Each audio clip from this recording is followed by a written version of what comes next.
Cab Calloway is a singer, band leader, and entertainer whose joyous spirit has worked its magic on at least 2 generations of the young. During the 30s and 40s, the era of the big band and pop music, he was billed as His Royal Heidi Highness of Heidi-Ho, internationally famous for a style of scat singing that was both his invention and his trademark. The Cab Calloway Band toured the world, playing nightclubs and theaters, performing on radio, television, and in films. And then in the early 50s, a new career opened for him with the huge success he enjoyed in the role of Sportin' Life in Gershwin's opera Porgy and Bess. To another generation of the young, he became best known as the star of such Broadway musicals as Pajama Game and Hello, Dolly. Now in his late 60s, Cab Calloway III shows no signs of turning down the festive flame that's made him an international favorite for 35 years.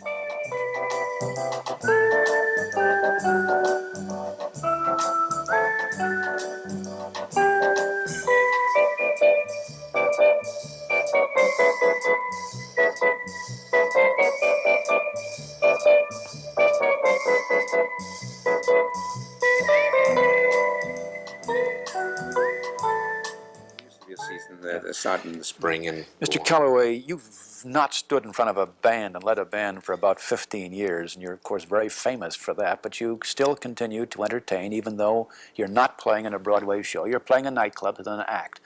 And I would just guess that you probably don't have to do this sort of thing. Why do you continue to get up in front of an audience? Well, it's something I love. Do you? It's something I've always loved. It's something that I've done, that I have done all of my life. And I don't think that I could ever stop at any time. Would you ever want? You'd never want to stop. No, that's it. It's my feeling at all times to entertain people, make them happy. That's all I want to do in life.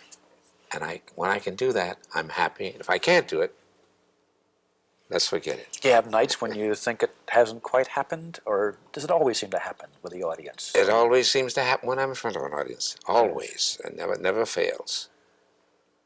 I give it to them, they accept it, and it makes me feel so great that... What about your own moods? Don't they ever change, or do you always feel... Well, it's a natural thing for a person to have different moods. Sure. I have ordinary changes like everyone else. So what happens when you get on the stage then? Never carried on the stage. Never have carried any mood. I've had a lot of things, troubles and things that have bothered me, but when I'm in front of that audience, it all goes away. Do you do it out of any sense of obligation to the audience, the old show business thought that you owe it to the audience, or do you do it for yourself? I do it for myself. That's what I want to do. That's what I do. So the audience is almost therapy when you're not feeling exactly. That is exactly what it is. Exactly what it is. And then, of course, my wife said to me, "I don't know. You can go on and on and on and on and on." She says, "Look at me. I'm worn out. I'm an old woman. I'm sad. I feel bad at times." And you, she says, "That is the reason." She says, "Because when you get on that stage, when you get in front of these people, everything disappears." Keeps you young. That's right. You're performing now with your young daughter. Yes. Well, not my youngest daughter. A young daughter. A young daughter. Yes. Yes. Chris and I, we're doing an act together, and it's very, very interesting, very lovely, and I think that she has inherited a lot of things that I have, as far as the audience is concerned. Have you trained her, or is it just inherited? Yes, I've trained her to a certain extent. Yes, I have. I've done quite a bit. Worked very hard with it. At what point did you decide to do that? You certainly haven't trained all of your youngsters to go into show business. Did she express to you a desire to follow Daddy, and you said, "I'll give you what help I can"? Well, not so much the fact that she wanted to follow me. You see, what happened to her was that she went to college she was going to be a home economist. And during her high school days, she had participated in these high school plays the same as I did. And when she graduated from high school, she decided to change. She changed that she was going for the theater.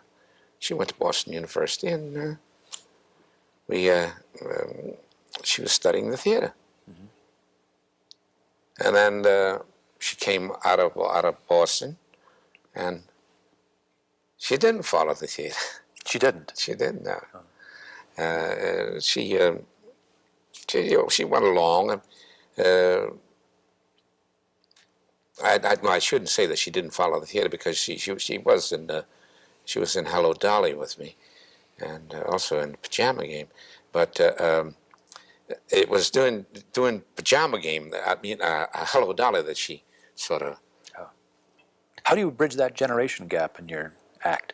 Because you're thought of as belonging, I think of you as belonging to an earlier generation during the big band era, and jive, all the things. Well, I do all of the jive things. You still do those things, and she does the other? She does the modern things. She does the modern pop things. So Are your audiences mixed, or is it nostalgia? No, we have both. We have both young and old. And how do the young react to your? Beautiful. Oh, that's no effort. They've always accepted me as well as I've ever been received. The same kinds of things. Yes, were such a hit years ago. Yes. Matter of fact, they join and they sing the hidey highs and the holy hoes right with everybody else, and it's something they like. They like it. Your father wanted you to become a lawyer, didn't he? Yes, he did. He was a lawyer himself. Yes. What happened? Oh, I tried very hard. You went to law school? Yes, I went to law school in Chicago, Crane College. Oh, you grew up in Rochester? I was born in Rochester. I was raised in Baltimore, yes. And I went to Baltimore to Chicago, and I went to school. I really did. I really wanted to go through, because I mean it was something that my mother and father both wanted me to do, and while I was in school in Chicago, I had to go to work, and my sister got me a job in a nightclub there, a place called Sunset Cafe. She was playing there herself, wasn't she? No, she wasn't at the present time playing there, no, at that time.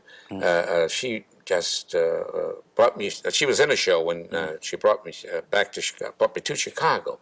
But I had the desire and the ambition to sing and to work in this club, and she got me a job in the club. Did you sing as a youngster? You sang in church? church? I sang. I've been singing all my life. Have you? Yes. Was it a musical family? Yes, my mother was a very, very fine musician. And of course, your father died when you were young. I was about 9 years old. Did you have to work? You did have odd jobs. Was it because you had to have them, or was it just like the rest of us? You had to help support the family. That's right. What kind of things did you do? You didn't sing for a living then, did you? I sold newspapers. I galloped racehorses. I walked hots. I waited on table. I shined shoes, and I picked tomatoes. There's hardly anything that I haven't done. But you went through school, into college. It was pretty hard. What you say you've always sung? Did you sing professionally as a youngster at all? Yes, when I was in high school. Matter of fact, I played and worked in a stock company there at the Regent Theater in Baltimore, and I used to sing and do participate in the show, doing lines with the. I was quite an actor. Nothing like you did in later years, I suppose. No, nothing like that. Did you have? I suppose a good many kids have grown up with Cab Calloway as their hero and model. Did you have your own heroes and models in music in those days? People that your particular favorites that you wanted to be like? Well, I was lucky to have to find someone and to be with someone who I admired, and that was Louis Armstrong. He was working in this club in Chicago. In Chicago. Yes. Oh. And I just thought he was the greatest singer in the world. I mean, I loved the way he sang and blew that horn. He was. Were you acquainted with him at this point? Oh yes, sure, yes. Yeah, he had the band there in the Sunset, and he was blowing, of course. And yes, every time he turned around, I was up on the bandstand, and What were you doing up on the bandstand? I was singing, yeah, going carrying on, yeah. Because I later turned out to be I was master of ceremonies in the show, and then while there, I mean, I got my first taste of getting in the band business. It was there that they had an orchestra that followed Louis and Earl Hines, and them. They were there, called the Alabamians. Why?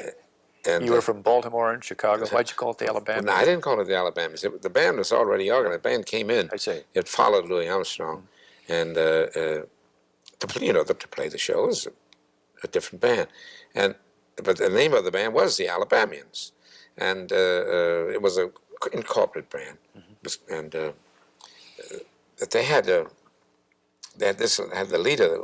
This band was a violinist, and he's a very stiff sort of a guy. And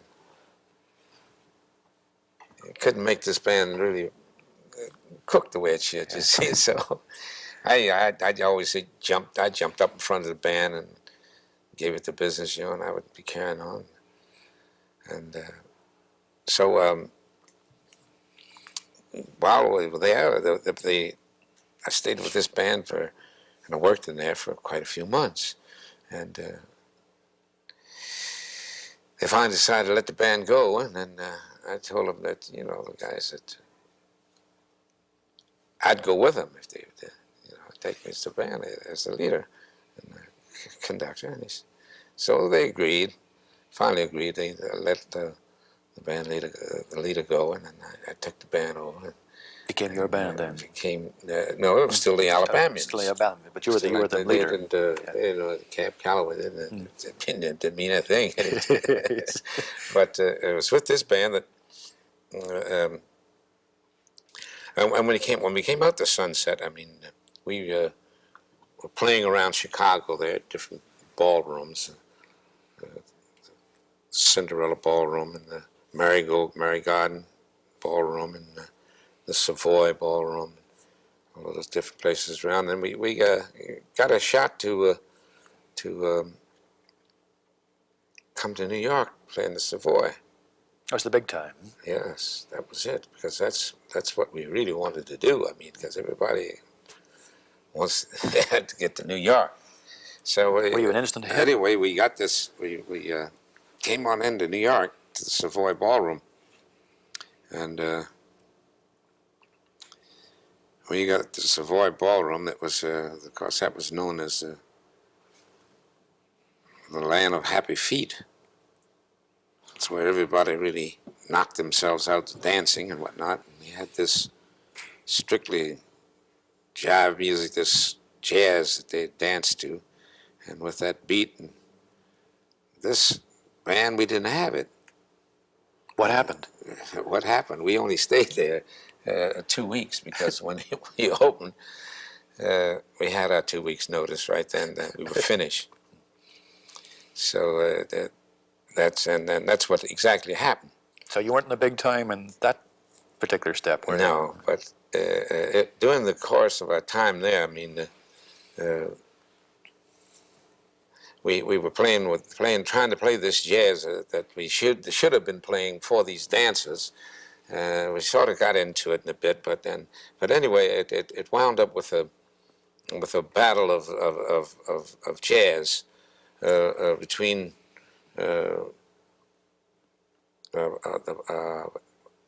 Cecil Scott, I think it was. Cecil Scott, the Missourians, and the Alabamians. But the main band was the Missourians.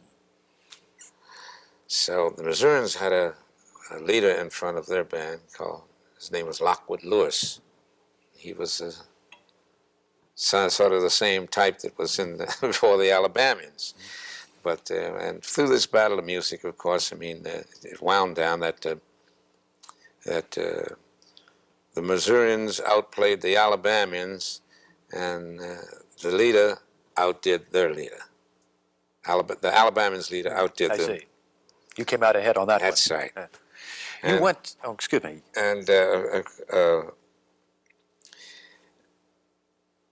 was quite a feat because, I mean, this Missourian band was the top band around at the Savoy Ballroom, and to really outdo them was something. It was really quite an accomplishment. You left the band then and went on the stage. And 2 weeks after the 2 weeks was up, I mean, the band we broke up. I stayed in New York, and they went on back to Chicago, and then it was at that time of course I had to have some work, you know, because I had to make it. It's when I went down to see Louis Armstrong, who was playing in Connie's Inn there in Harlem, and I went down to see him if I could get a job with his band as vocalist. And that was really putting my neck out, you know, trying to really make it to be singing Louis Armstrong's band, and he's got his band, he does all the singing himself. That's pretty tough. But I took a shot at it, and he told me, he says, well, no, he says, but he was doubling in a show. He was doing a show also on Broadway, Connie's Hot Chocolates. He says, no, he says, but they need a singer in the show. He says, I'll talk to Connie and see if he'll listen to you, and if you can come up, I mean, you can grab this singing job in the show. So I did. I had an audition with Connie there at the Connie's Inn. I sang for him, and he liked me. He says, okay. So he put me in the show. You had a lucky break in that show, didn't you? Yes, because I was singing the hit number there, the Ain't Misbehavin', and Sweet Savannah Sue, and Rhythm Man. How does Ain't Misbehavin' go? No one to talk with, all by myself. Yes. I mean, I'm happy on the show. That'll bring lots of memories back. Yeah. Well, that was a Fat Swallow tune. Fat Swallow and Andy Rozoff, they wrote that. As a matter of fact, they wrote the whole show. And of course, the show was, I stayed in the show on Broadway for, a few months, and then they went out on the road. And then I went out on the road with the show. In the meantime, the Savoy people were trying to get me to come back to take the Missourians band. So I said, no, I can't make this. I mean, I'm doing all right with this show. I got this job in the show, and I wouldn't even consider it. But they kept after me until they finally convinced me that I come back and take the Missourians. So I did. I left the show and came back to take the Missourians. The Missourians were supposed to open in a new club there in Harlem called Plantation Days. Plantation Club, that's what it was, Plantation, on 126th Street. And we rehearsed for about 2 or 3 weeks for the show and for the grand opening and everything. So we got to the grand opening, and we had rehearsed that afternoon before the show that night, and we went home they had a full dinner and come back to the show that night. When we came back, the club was positively demolished. There was nothing there. They had ripped the club to pieces, all the music, the costumes, and everything, and so they never got open. That didn't happen. So then there I was again with this band here now, and nothing to do. So the Savoy people, they put us back into the Savoy for a while, and then we started working around the little clubs around town. And it was doing the tour of these clubs, different clubs in and around New York, that I wound up in a club on Broadway, a place called the Crazy Cat Club. Just before you had your own band? Or was Yes, this was is still before with you the had your, Missourians, yes. Oh, I see. Yes, it's But still, then there's a transition where you got your own band and into the Cotton Club. that was after I got into the Cotton Club, it became my band. Yeah.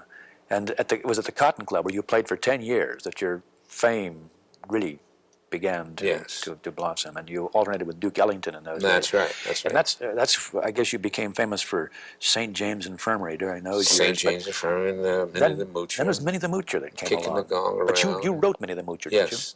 didn't you? And that's the thing that you became really identified with. The Heidi Heidi Ho.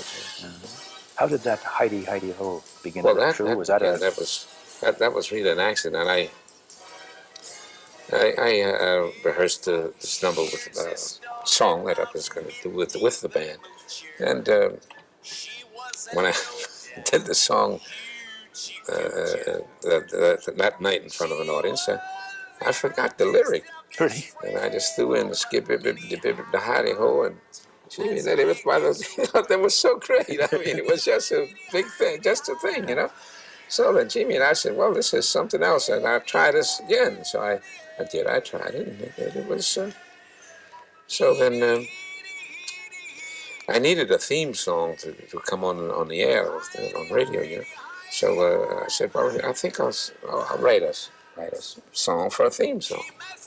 So we were using St. James Infirmary, I think, then. So I sort of patterned this thing around St. James Infirmary. And I came out with Minnie the Moocher.